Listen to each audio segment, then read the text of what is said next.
السلام علیکم۔ ایران نے امریکہ کے ہر حملے کا منہ توڑ جواب دیا ہے اور حالیہ دنوں میں جتنے حملے امریکہ نے کیے ہیں اتنے ہی حملے ایران کی جانب سے بھی مؤثر انداز میں کیے جا رہے ہیں۔ اور حالیہ حملہ جو ہے ایران کی جانب سے بحرین میں امریکی شیخ عیسیٰ ایئر بیس پر کیا گیا ہے۔ وہاں پر امریکہ کی بہت ساری انسٹالیشنز تھی، وہاں پر ان کا مواصلاتی نظام تھا، وہاں پر ان کا ریڈار سسٹم تھا، اس کو بڑے مؤثر انداز سے ڈرونز کے ذریعے نشانہ بنایا۔ 8 ڈرون استعمال ہوا ہے اس کے اندر، اور اس ڈرون نے بالکل ٹارگٹ پر جا کر امریکہ کے مواصلاتی نظام کو، ریڈار سسٹم کو، نیویگیشن سسٹم کو تہو بالا کر دیا ہے۔ بہت زیادہ نقصانات ہوئے، اور امریکہ یہ پہلی دفعہ ایسا ہو رہا ہے کہ امریکہ اپنے نقصانات کو چھپانے کی بھرپور کوشش کر رہا ہے۔ امریکی فوجی کتنے مارے گئے اب تک کلیئر نہیں ہو رہا، امریکہ اس کی تصدیق نہیں کر رہا۔ کتنے جہاز تباہ ہوئے، امریکہ اس کی تصدیق کرنے سے ہچکچا رہا ہے۔ کتنے ڈرونز تباہ ہوئے، کتنے میزائل رستے میں انٹرسیپٹ ہوئے، امریکہ یہ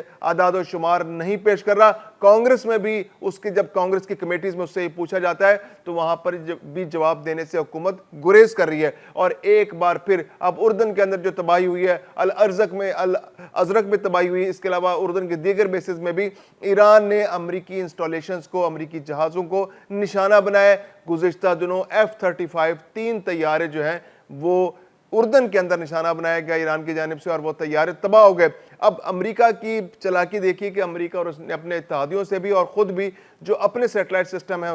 ان کو انشور کیا کہ وہاں سے تصاویر جو ہے ایران کے ہاتھ نہ لگ سکے۔ لیکن اب تو دنیا بہت ترقی کر گئی ہے، اب امریکہ یا امریکہ کے اتحادی نہیں رہے صرف،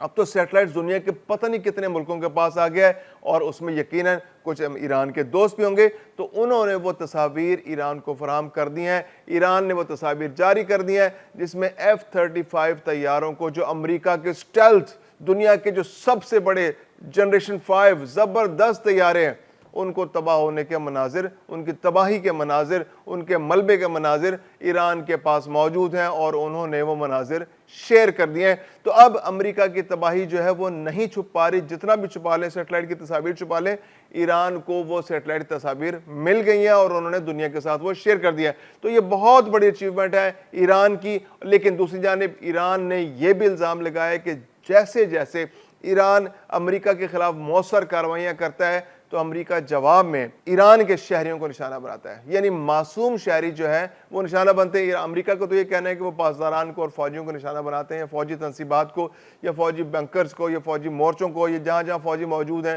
اڈوں کو نشانہ بناتے ہیں۔ لیکن ایران کا یہ کہنا ہے کہ امریکہ جب اپنی ناکامیوں سے بہت زیادہ فرسٹریٹڈ ہوتا ہے تو اس فرسٹریشن کا شکار ہونے کے بعد وہ اس کا اظہار عام شہریوں کو نقصان پہنچا کر کرتا ہے۔ اب تک سینکڑوں شہری جو ہے امریکہ کے حملوں میں شہید ہو چکے ہیں، اور گزشتہ روز بھی جو حملے ہوئے اس کے اندر بھی بہت سارے شہریوں کے شہید ہونے کی اطلاعات ہیں۔ تو جو ایرانی پارلیمنٹ کے سربراہ ہیں باقر کالیباف، انہوں نے کہا ہے کہ امریکہ جو ہے ایران کے معصوم شہریوں کے خون سے ہولی کھیل رہا ہے، اور اس کا جواب ہر صورت دیا جائے گا، کیونکہ امریکہ اپنی فرسٹریشن کا اظہار جو ہے، کیونکہ وہ فوجیوں کو تو نقصان پہنچا نہیں پا رہا، وہ امریکہ ایران کے اڈوں کو اس طرح سے مؤثر انداز میں نقصان نہیں پہنچا پا رہا، وہ شہریوں کو نقصان پہنچاتا ہے۔ اس کی مثال باقر کالیباف نے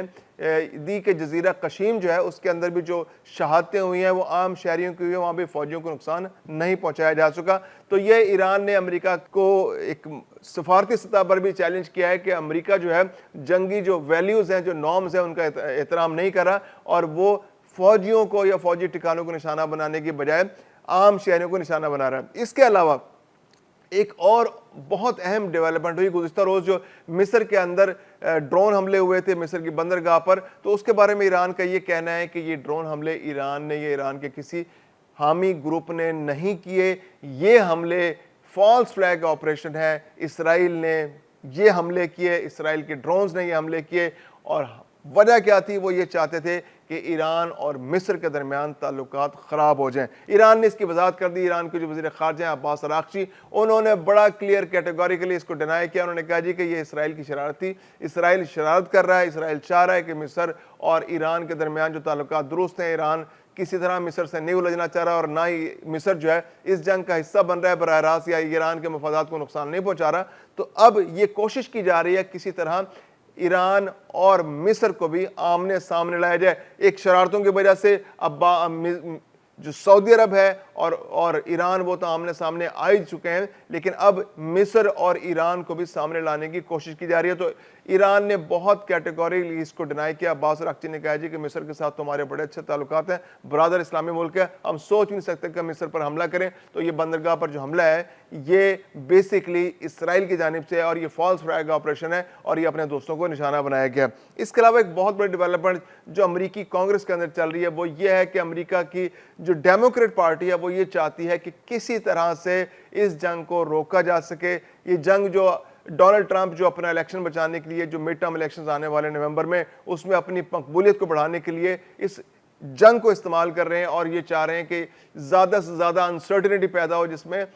ڈونلڈ ٹرمپ کو فائدہ اور اس کو زیادہ سے زیادہ ووٹ مل سکیں۔ تو اس صورتحال میں ڈیموکریٹس کی کوشش یہ ہے کہ کانگریس کے اندر جا کر وہاں پر ڈونلڈ ٹرمپ اور اس کی حکومت کو روکا جائے کہ وہ یہ حملے جو ایران کے خلاف جاری ہیں ان کو روک دے۔ اس کے لیے ایک ہی ذریعہ ہے، وہ یہ کہ کانگریس میں جو ہمارے نمائندگان ہیں اور سینٹ کے اندر ووٹنگ کرائی جائے اور اس ووٹنگ کے ذریعے ڈونلڈ ٹرمپ کو روکا جائے۔ تو گزشتہ روز بھی سینٹ کے اندر ایک قرارداد پیش کی گئی اور اس قرارداد کو ایک بار پھر ناکامی کا سامنا کرنا پڑا، بہت نیرو مارجن سے۔ یعنی کہ جو قرارداد کے حق میں یعنی جو لوگ چاہتے ہیں کہ امریکہ اس جنگ سے باہر نکل آئے اور ڈونلڈ ٹرمپ کو اس جنگ سے روک دیا جائے، انہوں نے 49 ووٹ لیے اور جو لوگ جنگ کے حق میں ہیں انہوں نے 50 ووٹ دیے، یعنی کہ صرف ایک ووٹ سے یہ قرارداد مسترد ہو گئی۔ اب اس میں بڑی دلچسپ بات یہ ہے کہ ڈیموکریٹس کی تو یہ قرارداد تھی، اب ریپبلکنز کی بھی ایک بڑی تعداد چاہتی ہے کہ یہ جنگ رک جائے۔ تو ایسے میں کانگریس جو سینٹ کے اندر جو 3 ارکان تھے جو ریپبلکنز کے، انہوں نے اس قرارداد کے حق میں ووٹ دیا، یعنی کہ وہ یہ چاہ رہے تھے کہ یہ جنگ رک جائے۔ ریپبلکنز کے ارکان جو تھے وہ چاہ رہے تھے کہ جنگ رک جائے، لیکن اب دیکھیے کہ دلچسپ بات یہ کہ جو ڈیسائسو رول پلے کیا، یعنی قرارداد ایسا ہوا کہ 49 پر برابر ہو گئی، لیکن ایک جو سینیٹر تھے، جو ڈیموکریٹ سینیٹر تھے، انہوں نے قرارداد کے خلاف ووٹ دے دیا۔ اس طرح سے یہ 49 جو ہیں یہ 50-49 بن گئے اور یہ ڈونلڈ ٹرمپ کو جو روکنے کی کوشش تھی کہ ان کو اس جنگ سے روکا جائے، امریکہ کو اس جنگ سے روکا جائے، ایران کے خلاف جو ایک بلا وجہ بلا جواز ایک جنگ جاری ہے اس کو کسی طرح روکا جائے، تو وہ کوشش جو ہے وہ ناکام ہو گئی۔ ایک دفعہ پھر قرارداد مسترد ہو گئی۔ 3-4 روز پہلے بھی جو قرارداد پیش کی گئی تھی وہ بھی اسی طرح 1 یا 2 ووٹوں سے مسترد ہو گئی تھی۔ تو یہ بہت اہم ڈیولپمنٹ ہے، امریکہ کو جنگ سے نہیں روکا جا سکا، ڈیموکریٹ پارٹی جو ہے وہ کوشش کے باوجود امریکہ کو جنگ سے نہیں روک سکے۔ دوسری جانب جو بڑی اہم دلچسپ بات ہے وہ یہ ہے کہ شاید لوگوں کے ذہن میں یہی آتا ہے کہ امریکہ اور ایران اتنی زیادہ جنگ جاری ہے، اتنی زیادہ مخاصمت ہے، اتنی زیادہ کشیدگی ہے، اتنی زیادہ جھڑپیں ہو رہی ہیں، تو شاید مذاکرات کا عمل جو ہے وہ بالکل ڈیریل ہو چکا ہے۔ تو ایسے میں ماہرین یہ کہنا ہے کہ اس وقت بھی جبکہ جنگ اور کشیدگی انتہاؤں پر ہے، حملے جاری ہیں، شہریوں کو فوجیوں کو نشانہ بنایا جا رہا ہے، یہ مذاکرات جاری ہیں۔ امریکہ اور ایران کے درمیان براہ راست رابطے بھی ہو رہے ہیں، ثالثوں کے ذریعے بھی رابطے ہو رہے ہیں۔ پاکستان بھی کوشش کر رہا ہے، گزشتہ روز پاکستان نے بھی کہا تھا کہ یہ ہماری خواہش ہے کہ جو اسلام آباد جو معاہدہ تھا اس پر عمل جاری رہے، اس کے اندر جو انڈرسٹینڈنگز تھیں انہی کو ریوائیو کیا جائے، دونوں ملک واپس آئیں اور وہ شرائط پر عمل درآمد یقینی ہو۔ اس کے بعد جو آگے ایک ٹائم فریم تھا کہ اس کے اندر مذاکرات کر کے اپنے جو اختلافات ہیں ان کو ختم کر دیا جائے اور کسی مشترکہ گراؤنڈ پر پہنچ کر آگے کے لیے ایک لائحہ عمل طے کیا جائے۔ تو کوششیں جاری ہیں ثالثوں کی جانب سے بھی، پاکستان کی جانب سے بھی، باقی دوست بھی ہیں جو باقی ممالک ہیں وہ بھی کوشش رکھے ہوئے ہیں۔ تو ایسے میں سعودی عرب جو ہے اس کی بھی اپنے طور پہ وہ اپنے دفاع کے حوالے سے بہت کنسرن ہے، تو اس نے ایک نیا ایک اتحاد بنایا ہے اور ایک بحری فورس بنائی ہے اس نے اپنی قیادت میں 15 ملکوں پر مشتمل، جس میں خلیجی ممالک بھی شامل ہیں اور جس میں پاکستان اور ترکی بھی شامل ہے اور اس میں یمن کی حکومت بھی شامل ہے، اور مقصد اس کا یہ ہے کہ جو باب المندب ہے اس کے اندر تجارت کو انشور کیا جائے، وہاں سے جو تجارت ہو رہی ہے اس کو جو خطرات لاحق ہیں ان کا سد باب کیا جائے، وہاں پر مانیٹرنگ کی جائے، وہاں پر اس کے علاوہ پیٹرولنگ کی جائے، وہاں پر شپس ہوں، جنگی جہاز ہوں، ان تمام ممالک کے جنگی جہاز ہوں، ان کی بحریہ موجود ہو، 15 ملکوں کی بحریہ موجود ہو، اور وہ اپنے ایک میکینزم بنایا جائے۔ اس میکینزم کے تحت وہ وہاں پر انشور کریں کہ جو وہاں سے تجارتی جہاز گزرتے ہیں ان کو کوئی نقصان نہ پہنچے، اگر ان کو نقصان پہنچایا جائے تو مشترکہ طور پر اس کا جواب دیا جائے۔ یہ بہت اہم ڈیولپمنٹس ہیں اور آنے والے دنوں میں اس میں مزید ڈیولپمنٹ کی توقع کی جا رہی ہے۔ جنگ جاری ہے اور ثالثی کی کوششیں اور سفارتی کوششیں بھی جاری ہیں کہ جنگ کو روکا جائے، اور سب دنیا یہی چاہتی ہے۔ تیل کی قیمتیں بھی بے انتہا بڑھتی چلی جا رہی ہیں، آج تھوڑی سی اس میں کمی دیکھی گئی ہے، لیکن کمی جبھی ہوگی جب یہ جنگ رک جائے گی۔